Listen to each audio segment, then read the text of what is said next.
Obamacare is an atrocity. We're talking about $800 billion of new taxes, new revenues coming to the government from Obamacare. This is an awful piece of legislation.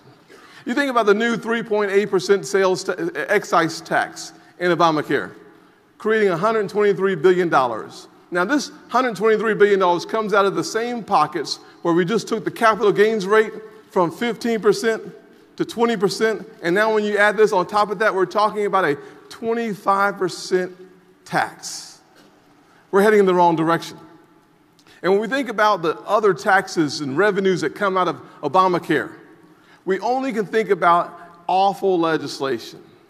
But when I think about how I talk about Obamacare, in addition to the taxes, I think about my granddaddy. My grandfather's 93 years old, incredibly healthy guy. As a matter of fact, at 93 years old, he still drives his Ford F-150. It's a beautiful car. And I think about the IPAB in Obamacare.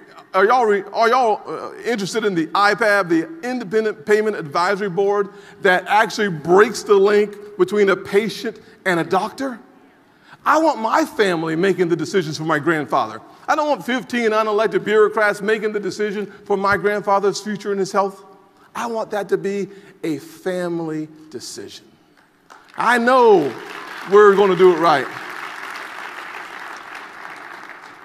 And if we do that, as we communicate the impact of Obamacare and we talk about IPAB, we find ourselves having a conversation with the American people that they truly just do not like Obamacare.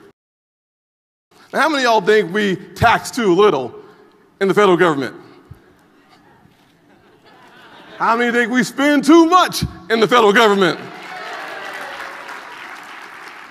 And when I'm on the road, and I remember when I first started running for Congress a couple years ago, I started talking about the taxes and the revenue streams and the budget.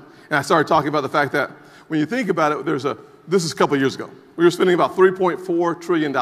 And what I would say would get people to take a nap in the middle of a speech, which is not necessarily a good thing, by the way. We want you to stay awake when we're talking. But I'd go through all the numbers, and I'd go through them in about 20 seconds. I'd say a $3.4 trillion budget, we spend about $701 billion on Social Security, $692 billion on defense. I'd say we spend about $660 billion on non-defense discretionary spending. I talk about the $519 billion coming out of Medicare. I talk about the $400 billion in mandatory spending and $300 billion just to service the debt. Now, if we went back to the 25-year historical average, we'd find ourselves paying over $800 billion just to service our debt. And then I'd close with the $273 billion that we spend for Medicaid. And I'd look out, and everybody would say, woo. And so when I started talking about how the federal government has a $22,000 income coming in, and we set a budget at $34,000, where does that make sense? Nowhere in America would anybody across the kitchen table who understands that their income is $22,000 decide to spend $34,000. Only in the federal government can that happen. And that's why I understand that we have to control our spending. With a $16 trillion debt and an annual deficit at $1 trillion, we have to bring fiscal sanity back to Washington, D.C.